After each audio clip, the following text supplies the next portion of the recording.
August 15, 1943. 9:40 hours. Norfolk Naval Station, Virginia.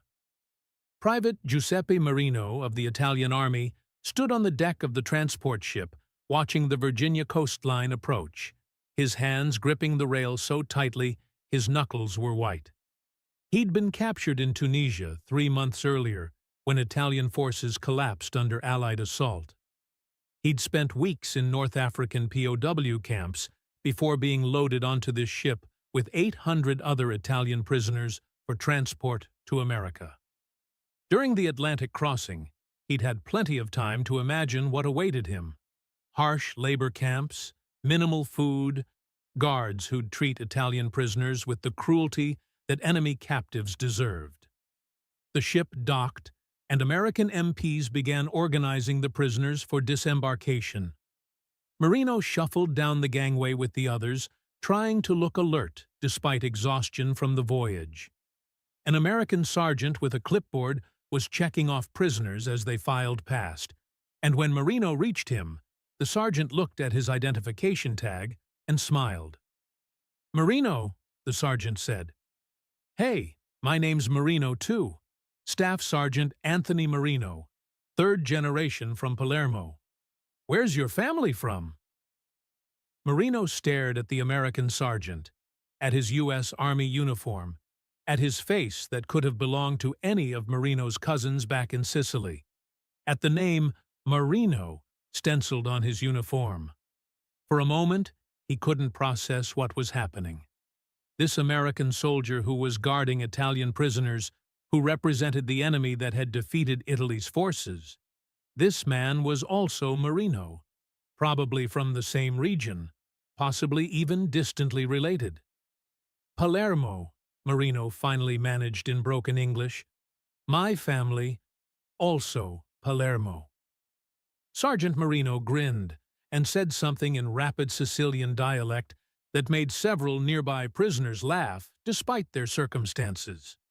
Then he switched back to English. "Welcome to America, Paisa. You're going to be fine here. We take care of our own, even when they're on the wrong side."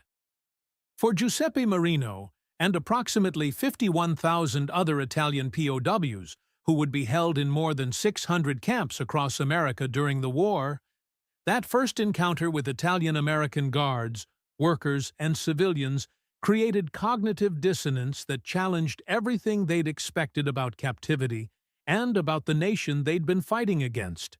The unexpected destination. The decision to transport Italian POWs to America, rather than holding them in North Africa or Britain, was driven by practical logistics rather than humanitarian considerations. The massive number of prisoners captured in Tunisia, over 275,000 Italian and German soldiers surrendered in May 1943, overwhelmed local detention capacity. Britain couldn't house them without diverting resources from war effort. North Africa lacked infrastructure to support large POW populations. America had space, resources, and agricultural labor shortages that POWs could help address. The scale of Italian POW transport to America was substantial. Between June 1943 and September 1943, approximately 51,000 Italian military personnel were shipped across the Atlantic to camps established throughout the American interior. They joined approximately 5,000 Italian civilians who'd been interned at war's start and were being held in detention facilities separate from military POWs. The military prisoners ranged from teenagers conscripted just before capture to career soldiers who'd fought in North Africa, Sicily, and other theaters. The expectations Italian POWs carried to America were shaped by propaganda about American brutality and by their own military's treatment of prisoners. Italian forces in North Africa had treated British and Allied prisoners harshly. Inadequate food, minimal medical care, forced labor in dangerous conditions. The Italian prisoners assumed they'd receive similar or worse treatment from Americans. The propaganda had emphasized American cultural inferiority and suggested that democratic societies produced weak, undisciplined soldiers who'd treat prisoners badly out of incompetence rather than deliberate cruelty. The camp system. The POW camps established across America for Italian prisoners ranged from large installations holding thousands to small branch camps attached to farms or work projects holding dozens. The camps were distributed across 45 states, though concentrated heavily in agricultural regions where labor shortages made prisoner work valuable. The living conditions in American POW camps were governed by Geneva Convention requirements and by American military efficiency that ensured adequate food, housing, and medical care. The typical camp provided barracks housing, 3 meals daily meeting minimum 2,900 calorie requirements, medical facilities staffed by American and prisoner medical personnel, recreational facilities, and opportunities for work that provided small wages. The conditions exceeded what many Italian soldiers had experienced in their own military service and far exceeded what they'd expected from captivity. The food was particularly striking to Italian POWs who'd been on reduced rations during North Africa campaigns. American military rations provided abundant food by Italian military standards: meat, bread, vegetables, coffee, desserts.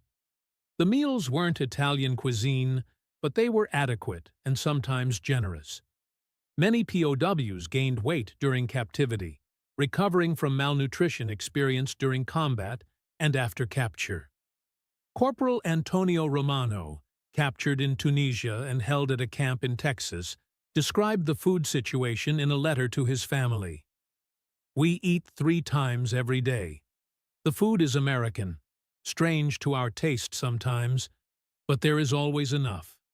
Meat almost daily, fresh bread, coffee, and sugar. I have gained 15 pounds since arriving here." The guards joke that we eat better than Italian soldiers did in the field, and it is true. I am healthier as prisoner in America than I was as soldier fighting in Africa. The work programs.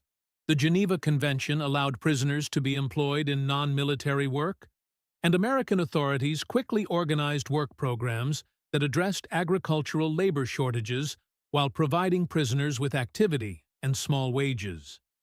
The work assignments varied widely: harvesting crops, logging, food processing, construction, maintenance, and various agricultural tasks.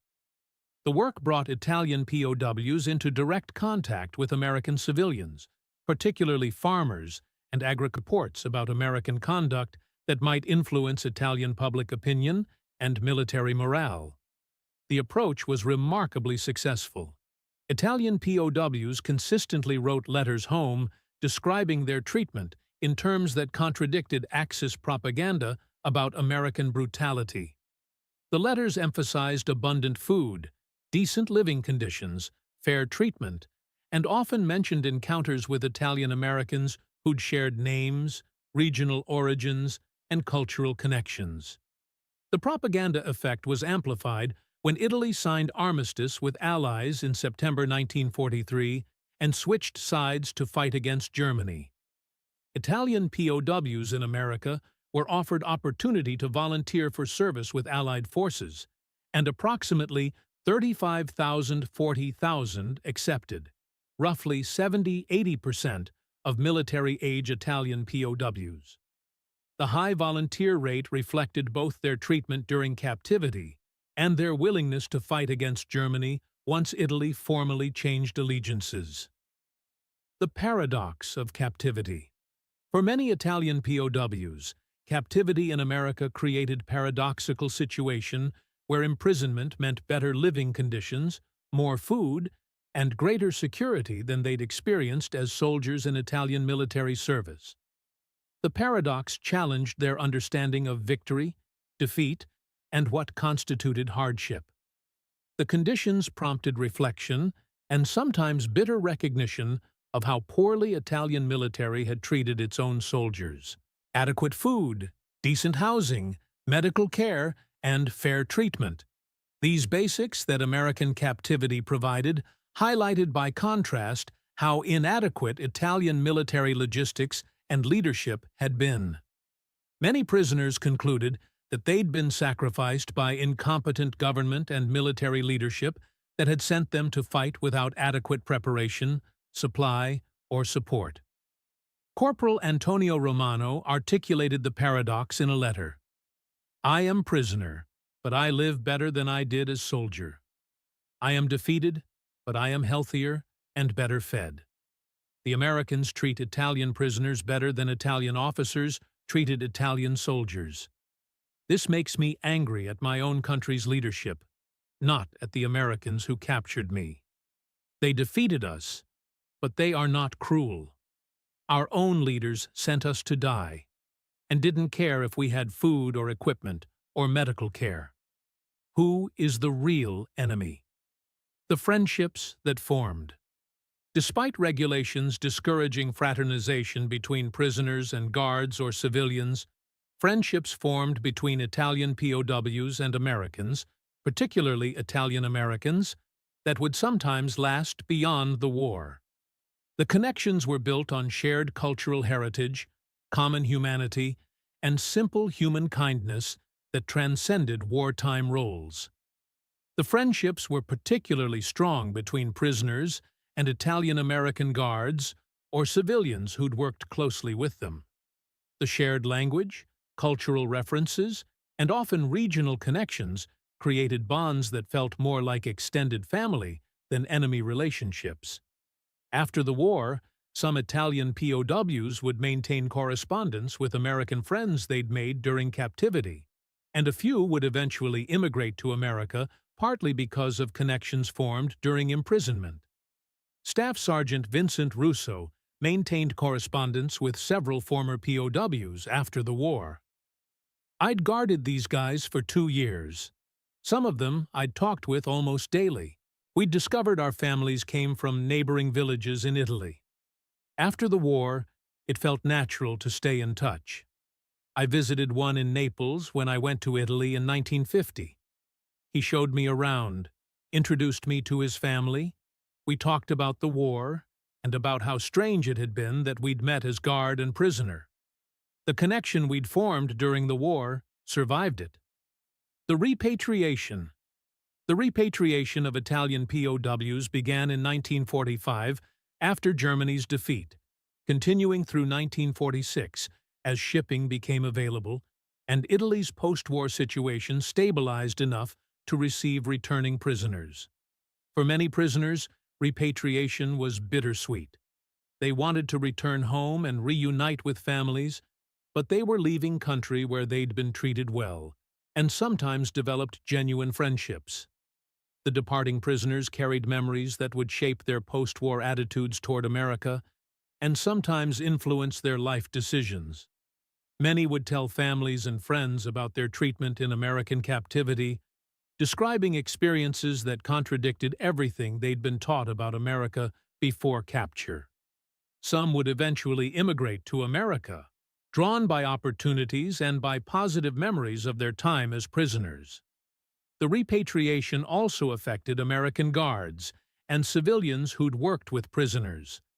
For Italian Americans particularly, the departure of prisoners they'd befriended created sense of loss.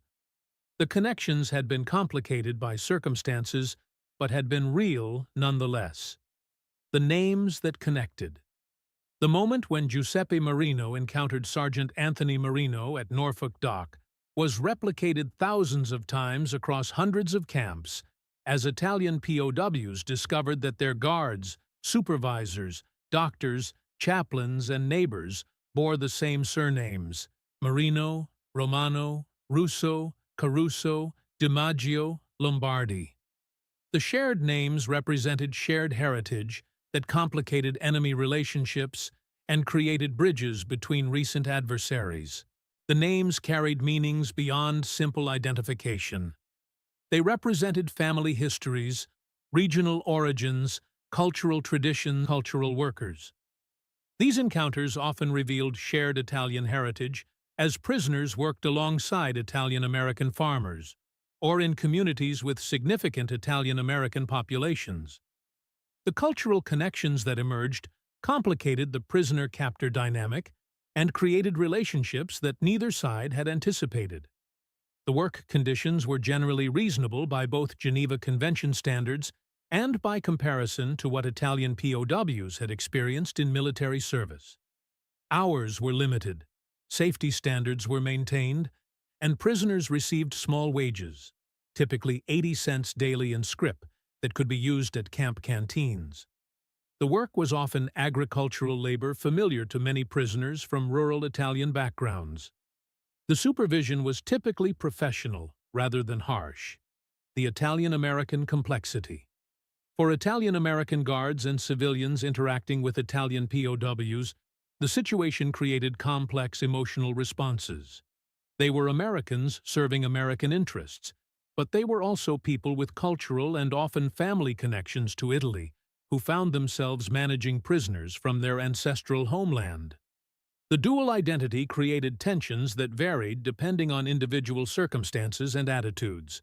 Some Italian Americans maintained strict professional distance from POWs, emphasizing their American identity and treating prisoners as enemies regardless of shared heritage. Others found themselves drawn to prisoners who reminded them of family members, who spoke dialects their grandparents had spoken, who came from towns and regions they'd heard about throughout their childhoods. The range of responses reflected broader Italian-American community tensions between maintaining ethnic identity and demonstrating American loyalty. The Italian-American community faced particular pressures during the war. Italy was enemy nation, and Italian-Americans were sometimes viewed with suspicion despite their American citizenship and their service in American military. The community responded by emphasizing American patriotism, by serving in disproportionate numbers in military, and by carefully navigating the complexity of having cultural connections to enemy nation while being thoroughly American in loyalty and identity. Staff Sergeant Vincent Russo, who supervised Italian POWs at a California camp, described his conflicted feelings. "My parents came from Naples. I grew up speaking Italian at home. When Italy declared war, it felt personal, like family had betrayed us. But then I'm assigned to guard Italian prisoners, and they're just guys like my cousins, speaking the same dialect my grandmother spoke. I had to separate my job from my heritage. I treated them fairly as prisoners, but I made sure they understood I was American first. Still, I'd catch myself helping them more than I should have, explaining things in Italian when I could have made them struggle with English, looking the other way when they bent minor rules. The connection was there whether I wanted it or not." The first encounters. The initial encounters between Italian POWs and their American guards and handlers consistently produced surprise and confusion as prisoners discovered that many of the Americans wore Italian names, spoke Italian dialects, and had family connections to the same regions of Italy the prisoners came from. The statistics of Italian-American population explained the pattern. By 1940, approximately 4.6 million Americans identified as Italian or of Italian descent, roughly 3.5% of total U.S. population. They were concentrated heavily in northeastern and midwestern states, where many POW camps would be established. In cities like New York, Boston, Philadelphia, Chicago, and San Francisco, Italian Americans comprised significant percentages of local populations. Many had parents or grandparents who'd immigrated from Italy, spoke Italian at home, maintained cultural connections to Italian regions, and identified strongly with Italian heritage even while being thoroughly American. The military service patterns of Italian Americans added another layer of complexity. Approximately 500,000 Italian Americans served in U.S. military during World War II, about 10% of Italian American population, roughly proportional to overall American military service rates. They served in all branches and theaters, including as guards and administrators in POW camps holding Italian prisoners. The situation created awkward encounters, where American soldiers with Italian names guarded, fed, and managed prisoners from the nation their parents or grandparents had left decades earlier. Private Giuseppe Marino's experience at Norfolk was replicated across hundreds of camps as Italian POWs encountered Italian-American guards, camp workers, and local civilians. The encounters typically followed similar patterns: initial confusion, recognition of shared names or regional origins, awkward conversations mixing English and Italian, and gradual development of relationships that transcended the formal prisoner-guard dynamic. The cultural exchange. Despite the formal prisoner-guard relationship, cultural exchanges developed between Italian POWs and American communities, particularly in areas with significant Italian-American populations. The exchanges ranged from simple conversation to shared meals to collaborative work on projects that benefited both prisoners and locals. The exchanges often centered on food and traditional practices. Italian POWs would teach American guards or local civilians how to prepare traditional Italian dishes using available ingredients.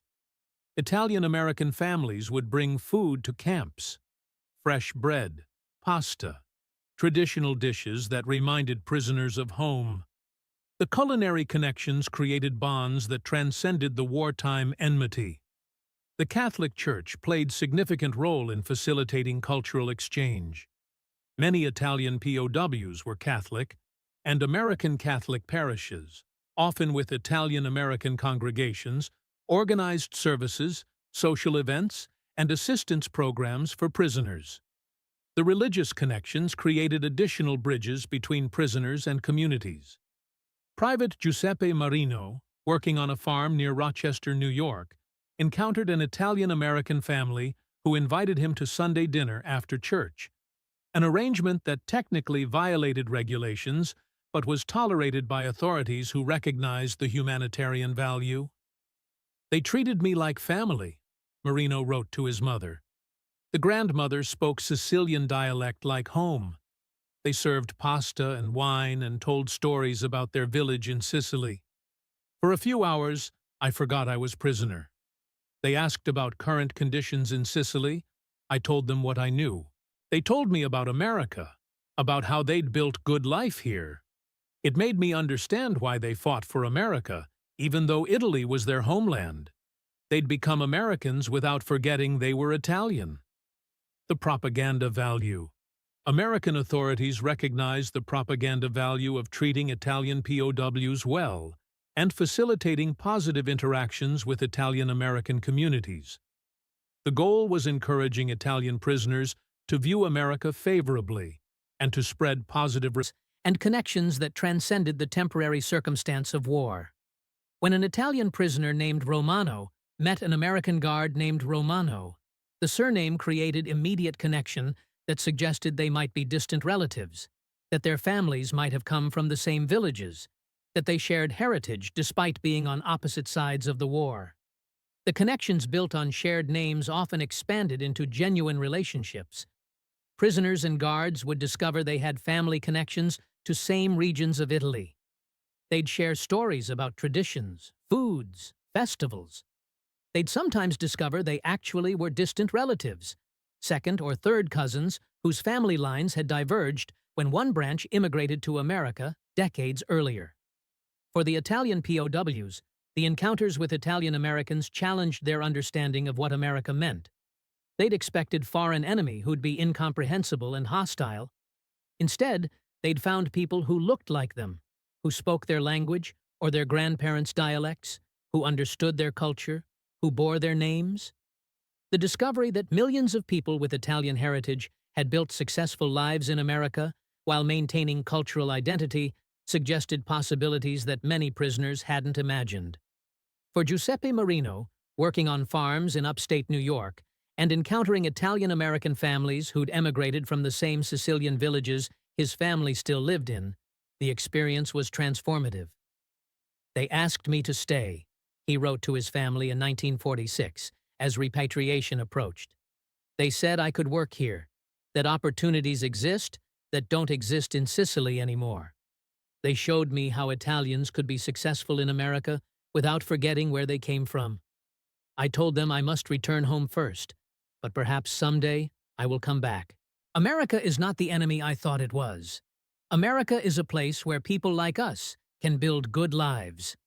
The story of Italian POWs in America who couldn't believe so many Americans had Italian last names documented more than curious coincidence or amusing cultural connection. It documented how shared heritage could transcend wartime enmity, how cultural bridges could exist even between enemies, and how the accident of immigration patterns had created situation where prisoners discovered that the nation they'd been fighting against included millions of people who shared their names, their culture, and their heritage, and who'd built successful lives while maintaining the traditions that prisoners still valued. The names on the dog tags and prisoner rosters, Marino and Marino, Romano and Romano, Russo and Russo, represented connection that survived war, that complicated enemy relationships, and that ultimately contributed to building post-war cooperation between nations that had been adversaries just years before. The Italian POWs who returned home carried memories not just of decent treatment, but of discovering cousins they hadn't known they had, wearing American uniforms and speaking in dialects their grandmothers would have recognized.